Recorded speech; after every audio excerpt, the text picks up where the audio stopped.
കർത്താവ് നിങ്ങളോട് കൂടെ അങ്ങേ ആത്മാവോടും കൂടെ. വിശുദ്ധ ലൂക്ക അറിയിച്ച പരിശുദ്ധ സുവിശേഷത്തിൽ നിന്ന്. കർത്താവേ, അങ്ങേക്ക് മഹത്വം. അധ്യായം 17, 5 മുതലുള്ള തിരുവചന ഭാഗം. അപ്പോൾ അപ്പസ്തോലന്മാർ കർത്താവിനോട് പറഞ്ഞു, ഞങ്ങളുടെ വിശ്വാസം വർദ്ധിപ്പിക്കണമേ. കർത്താവ് പറഞ്ഞു, നിങ്ങൾക്കൊരു കടുകുമണിയോളം വിശ്വാസമുണ്ടെങ്കിൽ ഈ സിക്കമൻ വൃക്ഷത്തോടെ ചുവടോടെ ഇളകി കടലിൽ ചെന്ന് വേരുറയ്ക്കുക എന്ന് പറഞ്ഞാൽ അത് നിങ്ങളെ അനുസരിക്കും. നിങ്ങളുടെ ഒരു ഭൃത്യൻ ഉഴുകയോ ആട് മേയ്ക്കുകയോ ചെയ്തിട്ട് വയലിൽ നിന്ന് തിരിച്ചു വരുമ്പോൾ അവനോട്, നീ ഉടനെ വന്ന് ഭക്ഷണത്തിനിരിക്കുക എന്ന് നിങ്ങളിൽ ആരെങ്കിലും പറയുമോ? എനിക്ക് ഭക്ഷണം തയ്യാറാക്കുക, ഞാൻ ഭക്ഷിക്കുകയും പാനം ചെയ്യുകയും ചെയ്യുന്നത് വരെ അരമുറുക്കി എന്നെ പരിചരിക്കുക, അതിനുശേഷം നിനക്ക് തിന്നുകയും കുടിക്കുകയും ചെയ്യാം എന്നല്ലേ നിങ്ങൾ പറയുക? കൽപ്പിക്കപ്പെട്ടത് ചെയ്തതുകൊണ്ട് ദാസനോട് നിങ്ങൾ നന്ദി പറയുമോ? ഇതുപോലെ നിങ്ങളും കൽപ്പിക്കപ്പെട്ടവയെല്ലാം ചെയ്ത ശേഷം, ഞങ്ങൾ പ്രയോജനമില്ലാത്ത ദാസന്മാരാണ്, കടമ നിർവഹിച്ചതേ ഉള്ളൂ എന്ന് പറയുവിൻ. കർത്താവിൻ്റെ സുവിശേഷം. ക്രിസ്തുവേ, അങ്ങേക്ക് സ്തുതി.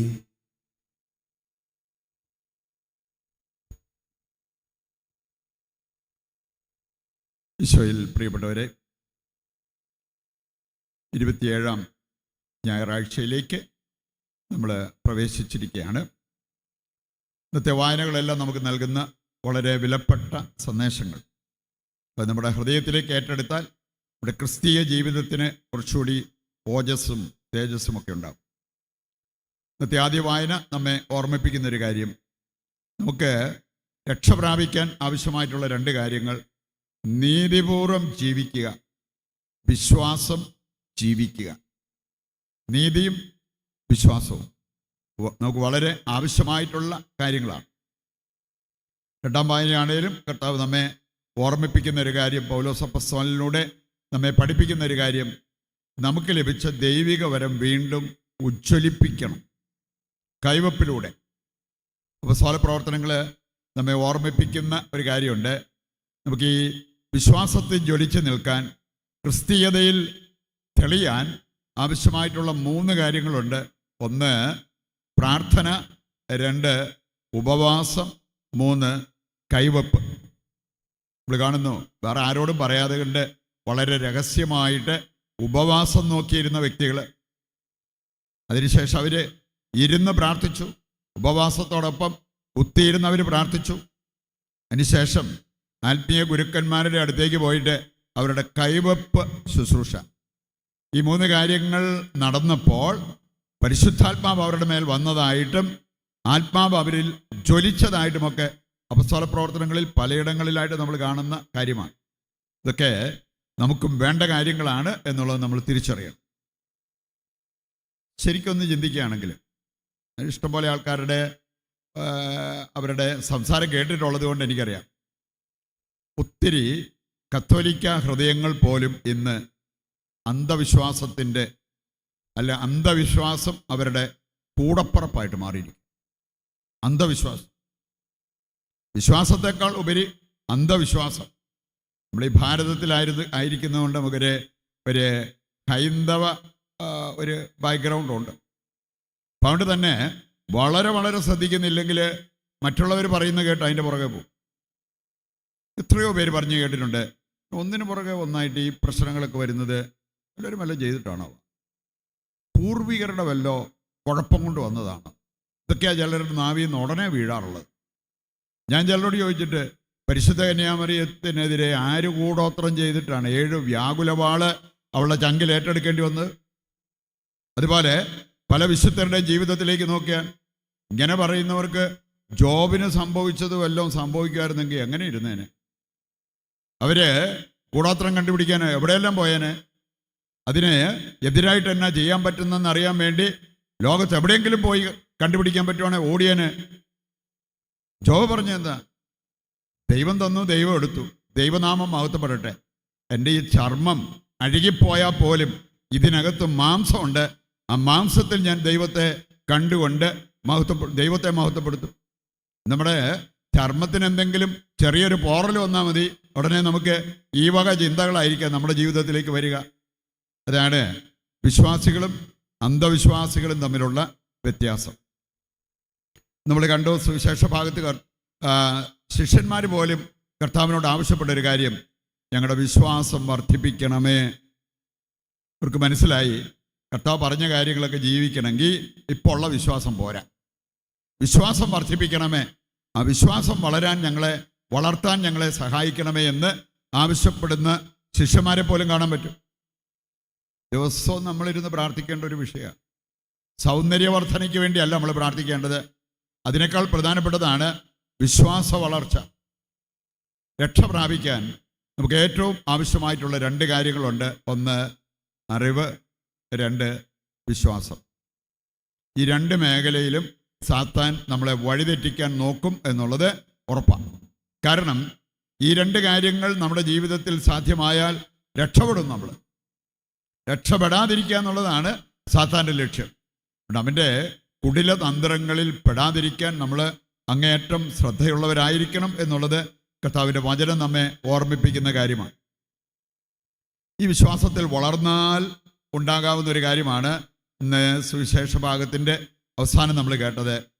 കൽപ്പിക്കപ്പെട്ടതെല്ലാം ചെയ്തതിന് ശേഷം ഒരു എളിയ ദാസനെ പോലെ നീ പറയുക, നീ ആരുടെയും നന്ദിയും പ്രതീക്ഷിക്കേണ്ട, പ്രശംസയും പ്രതീക്ഷിക്കേണ്ട, ഒന്നും വേണ്ട. നീ പറയുക, ഞാനൊരു അയോഗ്യദാസൻ, എൻ്റെ കടമ ഞാൻ നിറവേറ്റി. ഇനി അതിന് മറ്റുള്ളവരെന്നെ അംഗീകരിച്ചാലും ഇല്ലേലും വേണ്ട, കുഴപ്പമൊന്നുമില്ല. ഞാൻ എൻ്റെ കടമ കർത്താവിനോടുള്ള സ്നേഹത്തെ പ്രതി ചെയ്തു. ഇത് അടുക്കള ജോലി ചെയ്യുന്ന വീട്ടമ്മ പറഞ്ഞാൽ പോലും സ്വർഗത്തിൽ പോകാൻ പറ്റും. ഏത് തുറയിൽ ജോലി ചെയ്യുന്ന വ്യക്തിയാണെങ്കിൽ പോലും അവർക്ക് ഈ ഒരു മനോഭാവമുണ്ടെങ്കിൽ സ്വർഗത്തിൽ പോകാൻ പറ്റും എന്നുള്ളത് കർത്താവിൻ്റെ വചനം നമ്മെ പഠിപ്പിക്കുന്നത് നമുക്ക് കാണാൻ പറ്റും. നമ്മളിനി വിശ്വാസവുമായി ബന്ധപ്പെട്ട കാര്യമാണ് ഇന്നത്തെ വായനകളെല്ലാം. അതുകൊണ്ട് തന്നെ വിവിധതരം വിശ്വാസങ്ങളുടെ ഉടമയായിട്ട് നമുക്ക് വേണേൽ മാറാം. ഇതിലെവിടെ നമ്മളെത്തി, ഇനിയും നമ്മൾ ദൈവത്തോട് പ്രാർത്ഥിച്ച് ഈ വിശ്വാസം വളർത്തേണ്ടതില്ലേ എന്ന് കണ്ടെത്തുന്നത് നല്ലതാണ്.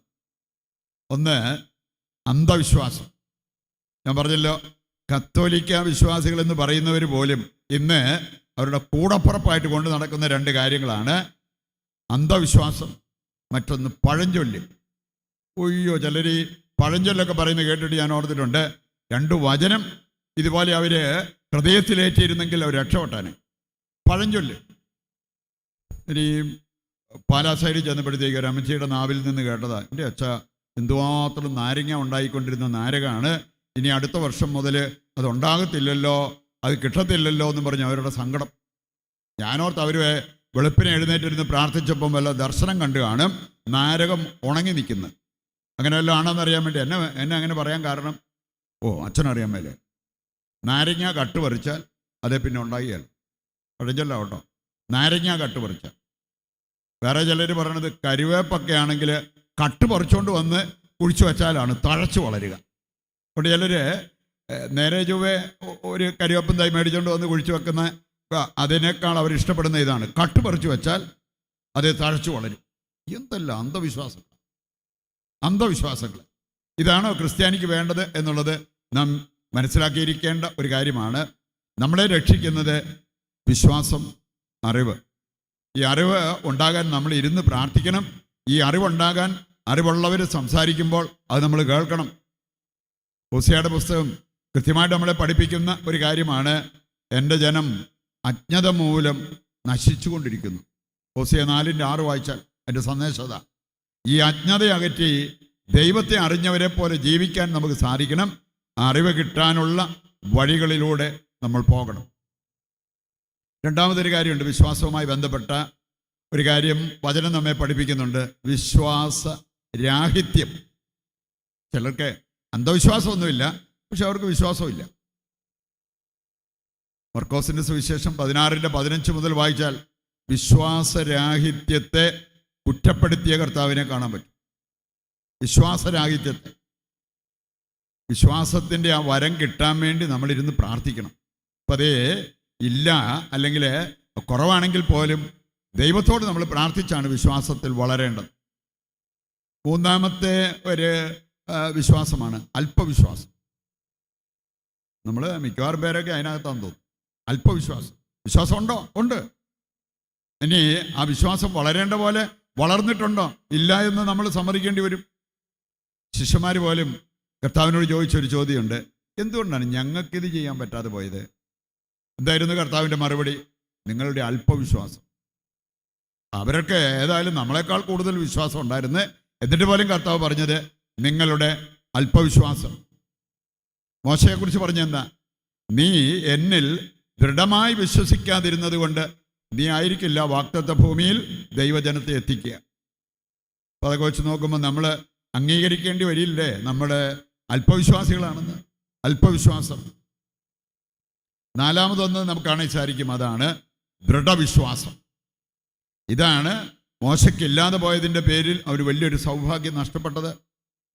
എൻ്റെ മഹത്വം വെളിപ്പെടുത്തത്തക്ക വിധം നീ എന്നിൽ ദൃഢമായി വിശ്വസിച്ചില്ല. ദൃഢവിശ്വാസം. മത്തായി 21:21, 22 വായിച്ചു കഴിഞ്ഞാൽ അവിടെ പറഞ്ഞിട്ടുണ്ട്, നീ വിശ്വസിക്കുകയും ഒരല്പം പോലും സംശയം അതിനകത്ത് ഇല്ലാതിരിക്കുകയും ചെയ്യുന്നെങ്കിൽ നിനക്ക് ഈ മരത്തോട് കൽപ്പിക്കാൻ പറ്റും, ഇത് മാറും. കടലിൽ പോയി പതിക്കാൻ പറഞ്ഞാൽ അതങ്ങോട്ട് പോയിരിക്കും. അതിന് നിനക്ക് വേണ്ടത് ദൃഢവിശ്വാസം. ഇത് നമ്മുടെ ജീവിതത്തിൽ മരണം വരെ നമ്മൾ ആഗ്രഹിച്ച് പ്രാർത്ഥിച്ചുകൊണ്ടിരിക്കേണ്ടതാണ് ഈ ദൃഢവിശ്വാസം. അപ്പം നമ്മൾ ഒരുപാട് കാര്യങ്ങളൊക്കെ വിശ്വസിക്കുന്നുണ്ടായിരിക്കാം. വിശ്വാസ പ്രമാണം പല ആവർത്തി ഒരു ദിവസം തന്നെ ചൊല്ലുന്നുണ്ടായിരിക്കാം. എന്നാലും നമ്മൾ പ്രാർത്ഥിക്കണം, നമ്മുടെ വിശ്വാസം വളർത്തണമേ എന്ന്. അഞ്ചാമത്തെ ഒരു കാര്യമാണ്, അത് അബ്രാഹത്തിൻ്റെ ജീവിതത്തിലേക്ക് നോക്കിയാൽ നമുക്ക് കാണാൻ സാധിക്കും. ഇംഗ്ലീഷിൽ ഒരു പദമുണ്ട്, radical faith, radical obedience, radical fasting. ആത്യന്തികമായിട്ടുള്ള വിശ്വാസം എന്ന് പറഞ്ഞാൽ അവിടെ മാനുഷികമായ ഒരു പരിഗണനകളുമില്ല. റോമാലേഖനം 4-ാം അധ്യായം 18-ാമത്തെ വചനം എടുത്താൽ അബ്രാഹത്തെക്കുറിച്ചൊരു കാര്യം പറഞ്ഞിട്ടുണ്ട്. അവന് വയസ്സായപ്പോഴും 99 വയസ്സായപ്പോഴും അവൻ പറഞ്ഞൊരു കാര്യം, എനിക്ക് കൊച്ചുണ്ടാവും. എന്താ കാരണം പറഞ്ഞേ? ദൈവം പറഞ്ഞു, നിന്റെ സന്താന പരമ്പര ആകാശത്തിലെ നക്ഷത്രം പോലെയായി. ഒരല്പമെങ്കിലും ബുദ്ധി ഉപയോഗിച്ച് ചിന്തിക്കുന്ന ഒരു വ്യക്തിയാണെങ്കിൽ പറയുമായിരുന്നു, ഈ പ്രായത്തിൽ സാറായിക്ക് 89, ഇനി ഉണ്ടാവുകയാണെങ്കിൽ 90-ാമത്തെ വയസ്സിലാണ് കൊച്ചുണ്ടാകാൻ പോവുക. ഒരല്പമെങ്കിലും ബുദ്ധി പ്രവർത്തിക്കുകയായിരുന്നെങ്കിൽ അബ്രാഹാം അങ്ങനെ പറയുമായിരുന്നു. എന്നിട്ട് എന്താ വചനത്തിൽ പറയുക? പ്രതീക്ഷയ്ക്ക് വകയില്ലാതിരുന്നിടത്തും അവൻ പ്രതീക്ഷിച്ചു. ഇതാണ് റാഡിക്കൽ ഫെയ്ത്ത്, ആത്യന്തികമായിട്ടുള്ള വിശ്വാസം. ഇനി ഇങ്ങനെയുള്ള വിശ്വാസത്തിൻ്റെ ഉടമകളായി മാറിയ അവരെ ഭരിക്കുന്നത് മനുഷ്യരുടെ വാക്കുകളായിരിക്കില്ല. അവരെ ഭരിക്കുന്നത് അവരുടെ ബുദ്ധിയോ അവരുടെ സാമർഥ്യമോ അവരുടെ അറിവോ ഒന്നും ആയിരിക്കില്ല. ആ വിശ്വാസത്തിൻ്റെ വിത്ത് ഇത് വളർത്തിയെടുക്കണം. നമുക്കറിയാം, വിത്ത് വിശ്വാസമാണ്. ആ വിത്ത് പാകി അത് വളർന്ന് മരമാകുന്നത് പോലെ നമ്മുടെ വിശ്വാസം വളരണം. ഇതിനാവശ്യമായിട്ടുള്ള ചില കാര്യങ്ങൾ നമുക്കെല്ലാവർക്കും അറിയാവുന്ന പരിചയമുള്ള കാര്യങ്ങളാണ്. നമ്മളൊക്കെ പറയാറുണ്ട്, വിത്ത് പയറ്. അതുപോലെ തന്നെ നെല്ലൊക്കെ ആണെങ്കിലും ഏറ്റവും നല്ലത് അത് നമ്മൾ വിത്തായിട്ട് മാറ്റിവെക്കുന്നത് കാണാൻ പറ്റും. വിത്ത് തേങ്ങ പാകാൻ വേണ്ടി നമ്മൾ ഉപയോഗിക്കുന്നത്, വിത്ത് മൂരി, ഇങ്ങനെയുള്ള കാര്യങ്ങളെല്ലാം പറയുമ്പോൾ നമുക്കറിയാം അതിനകത്ത് സാധാരണ ഇതുപോലെയല്ല, സ്പെഷ്യലാണ് എന്ന് പറഞ്ഞ പോലെ നമ്മുടെ വിശ്വാസം സ്പെഷ്യലായിട്ട് മാറണം. വിശ്വാസത്തിന് നമ്മൾ വില കൊടുക്കണം. എവിടെയെങ്കിലും ഉണങ്ങിയോ വരണ്ടോ ഇരിക്കുന്ന സാധനങ്ങളൊക്കെ എടുത്ത് വിത്താക്കി നമ്മൾ പാകാറുണ്ടോ? ഇല്ല. ഇത് ഏറ്റവും നല്ലത് എന്ന് പറഞ്ഞ പോലെ ജീവനുള്ള ഒരു വിശ്വാസം, അതാണ് നമുക്ക് ഉണ്ടാകേണ്ടത്. രണ്ടാമതൊരു കാര്യം, ഇതുകൊണ്ട് ഈ പാറയുടെ പുറത്ത് ഇട്ട് കഴിഞ്ഞാൽ അത് വളരാനൊന്നും പോകുന്നില്ല. നനവുള്ള ഇളക്കമുള്ള മണ്ണിലാണ് നമ്മളത് പാകുക എന്ന് പറഞ്ഞ പോലെ നമ്മുടെ വിശ്വാസത്തെ വളർത്തുന്ന ഒരു സാഹചര്യം, ജീവിത സാഹചര്യം. ഇന്നത്തെ ആദ്യവായന നമ്മളെ ഓർമ്മിപ്പിക്കുന്നത് നീതിപൂർവം ജീവിക്കുമ്പോഴാണ് വിശ്വാസം അവിടെ വളർന്ന് ഫലമണിയുന്നത്. മൂന്നാമതൊരു കാര്യം കൂടിയുണ്ട്, സൂര്യപ്രകാശം. വേണമെങ്കിൽ ഇന്നത്തെ രണ്ടാം വായനയുടെ ഒരു സന്ദേശമായിട്ട് നമുക്ക് എടുക്കാവുന്നതാണ്. നമ്മൾ പ്രാർത്ഥനയും അതുപോലെ തന്നെ പ്രാർത്ഥനയിലൂടെ ദൈവാനുഗ്രഹം പ്രാപിക്കുമ്പോൾ നമ്മുടെ വിശ്വാസം വളരുന്നത് നമുക്ക് കാണാൻ പറ്റും. എൻ്റെ കൈവപ്പിലൂടെ നിങ്ങൾക്ക് ലഭിച്ച ദൈവിക വരം വീണ്ടും ഉജ്ജ്വലിപ്പിക്കണമെന്ന് പൗലോസ്ലീഹ പറഞ്ഞിരിക്കുന്നത് അതുകൊണ്ടാണ്. ഈ 3 കാര്യങ്ങൾ നമ്മുടെ ജീവിതത്തിൽ നിറവേറാൻ നമ്മൾ ആഗ്രഹിച്ച് പ്രാർത്ഥിക്കണം. നിറവേറുന്നുവെങ്കിൽ നമ്മുടെ വിശ്വാസം ഒരു കടുകുമണി എന്നാ ഉണ്ട്, പക്ഷെ അത് പാകി അതിന് വേണമെങ്കിൽ ഒരു മരമായി മാറാൻ പറ്റും, അതിൽ പക്ഷികൾക്ക് ചേക്കേറാൻ പറ്റും എന്ന് പറഞ്ഞ പോലെ നമ്മുടെയൊക്കെ വിശ്വാസം മറ്റനേകർക്ക് വലിയ ഒരു സപ്പോർട്ടായിട്ട്, അനുഗ്രഹമായിട്ട് അവരും സ്വർഗത്തിൽ പോകാൻ സഹായമാകണം എന്ന് നാം ചിന്തിക്കേണ്ടവരാണ്. ഈ ഒരു ബോധ്യത്തോടുകൂടി ജീവിക്കുവാൻ വേണ്ട കൃപയ്ക്കും അനുഗ്രഹത്തിനുമായിട്ട് ദൈവത്തോട് നമുക്ക് പ്രത്യേകം പ്രാർത്ഥിക്കാം.